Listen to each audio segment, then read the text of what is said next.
పార్థాయ ప్రతిబోధితాం భగవతా నారాయణేన స్వయం వ్యాసేన గ్రథితాం పురాణమునినా మధ్యే మహాభారతం అద్వైతామృతవర్షిణీం భగవతీం అష్టాదశాధ్యాయినీం అంబా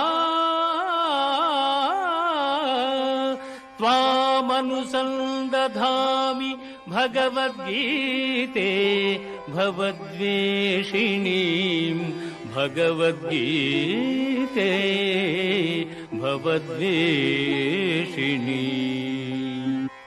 భగవద్గీత మహాభారతము యొక్క సమగ్ర సారాంశము. భక్తుడైన అర్జునునకు అనర్చిన ఉపదేశమే గీతా సారాంశము. భారత యుద్ధము జరగరాదని సర్వవిధములా భగవానుడు ప్రయత్నించెను. కాని ఆ మహానుభావుని ప్రయత్నములు వ్యర్థములాయను.